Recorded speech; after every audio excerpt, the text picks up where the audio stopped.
ஆண்டவராகிய இயேசு கிறிஸ்துவின் நாமத்தினாலே இந்த விடுதலை தேடி நிகழ்ச்சிக்கு உங்களை வரவேற்கிறேன்.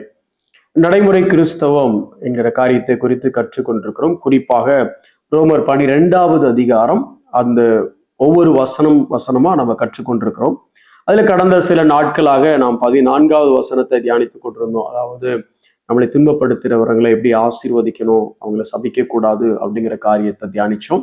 இன்னைக்கு ரோமர் 12வது அதிகாரம் 15வது வசனத்தை நாம் கற்றுக்கொள்ள போகிறோம். அந்த வசனத்தை நான் வாசிக்கிறேன் பாருங்களேன். சந்தோஷப்படுகிறவர்களுடனே சந்தோஷப்படுங்கள், அழுகிறவர்களுடனே அழுங்கள்.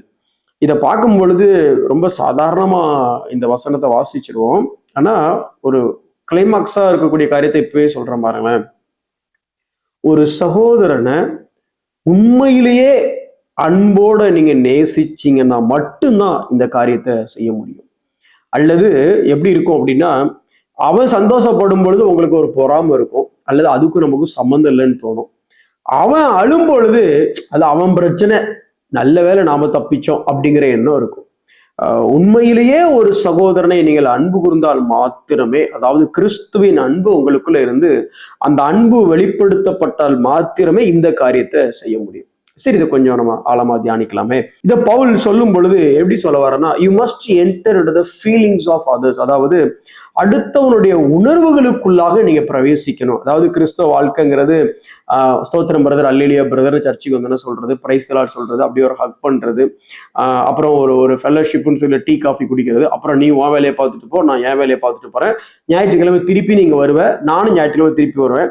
அப்ப இதே மாதிரி நான் ஈன்னு பல்ல காமிச்சிட்டு அல்லேலூயா அப்படின்னு சொல்லுவேன், பிரைஸ் தி லார்ட் பிரதர்னு சொல்லுவேன், நீயும் சொல்லுவேன். அது மாதிரி போகும்போது நம்ம ரெண்டு பேரும் அப்படியே ஹக் பண்ணுவோம், okay bye, take care, see you brother அப்படின்னு சொல்லிட்டு போயிடுவோம். அதுக்கு அடுத்த வாரம். இது இல்லை கிறிஸ்தவ வாழ்க்கை. we have to enter into their lives. அவங்க வாழ்க்கைக்குள்ளாக அவர்கள் அழுகையா இருக்கட்டும், அவருடைய கழிப்பாக இருக்கட்டும், அதுல பங்கு கொள்கிறவர்களாக நாம இருக்கிறோமா, அதுதான் இதனுடைய ஒரு ஹோல் ப்ரொஃபவுண்ட் மெசேஜ். சரி, இதை நம்ம எப்படி ஆரம்பிக்கலாம்?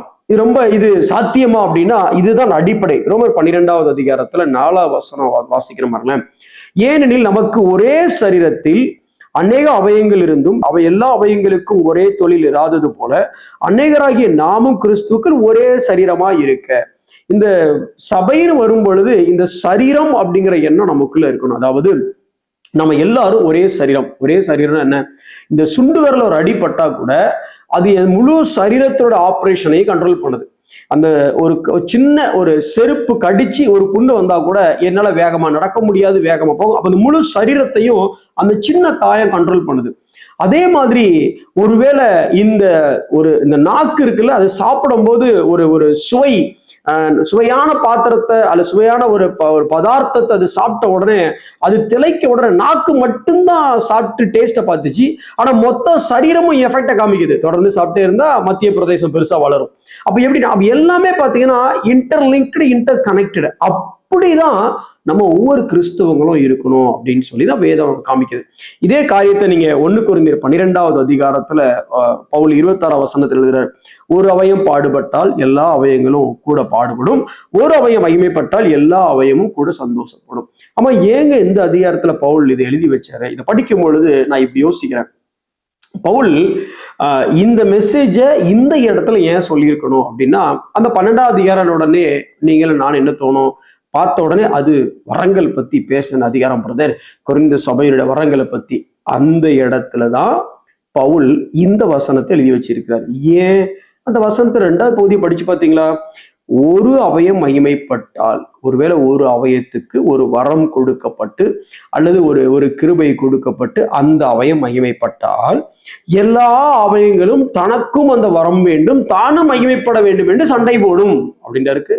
இல்ல, எல்லா அவயம் என்ன பண்ணுனா கூட சேர்ந்து சந்தோஷப்படும். ஒரு அவயத்துக்கு ஒரு வரம் கொடுக்கப்பட்டு அந்த அவயம் சந்தோஷப்பட்டா எல்லா அவயமும் சந்தோஷப்பட்டிருக்கணும் தானப்பா.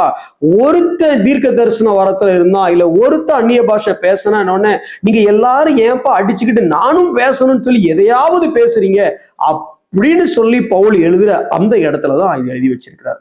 அப்ப பொதுவா கிறிஸ்தவங்களாகிய நமக்கு எப்படின்னா, இன்னொருத்த மகிமைப்பற்றக்கூடாது. அப்படி மகிமைப்பட்டா நானும் மகிமைப்படணும். அப்படி இல்லைன்னா அவன்கிட்ட இருக்கிறத என்கிட்ட இருக்கிற மாதிரி நான் டூபிஃபை, அதாவது ஏமாத்தியாவது அதை பெற்றுக்கொள்ளணும் அப்படின்னு நினைக்கிறோம்.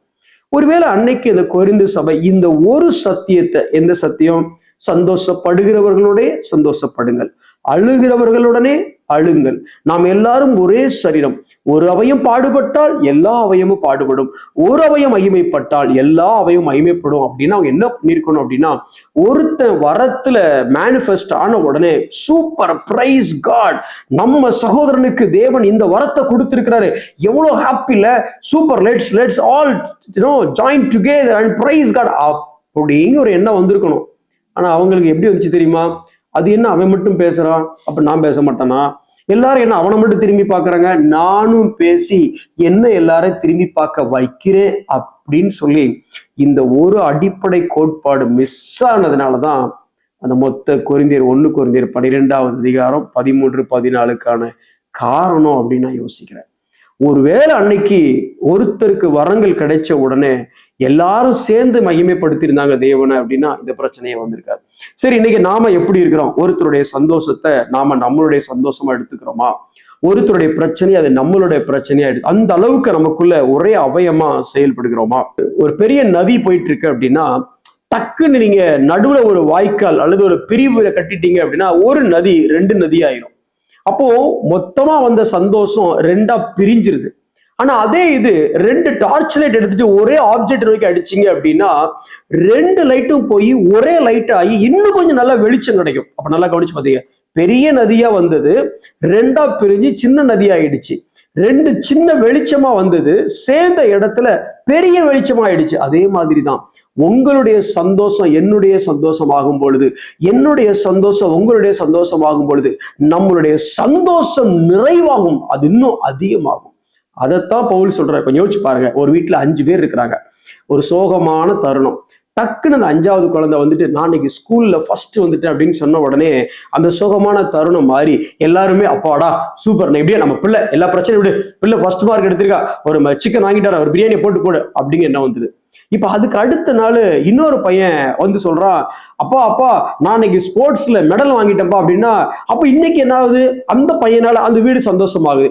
அடுத்து இன்னொரு குழந்தை, இப்படி அப்படி என்ன ஆகுது, ஒரே குடும்பம் ஒரு சோகத்துல ஒரு இழப்புல இருக்கும் பொழுது இன்னைக்கு இவர் சந்தோஷம் ஏன் சந்தோஷம், எங்க எல்லாரும் சந்தோஷம் மாறிடுச்சு, அந்த குழந்தை சந்தோஷம் எல்லாருடைய சந்தோஷம் மாறிடுச்சு. அப்ப நல்லா கவனிங்க, ஒரு ஆளுடைய சந்தோஷம் தான், ஆனா வீடே சந்தோஷமாகறதுனால ஒவ்வொரு நாளும் ஒவ்வொருத்தர் சந்தோஷமாகறதுனால ஒவ்வொரு நாளும் அந்த வீடு முழுவதுமே சந்தோஷமா இருக்கு.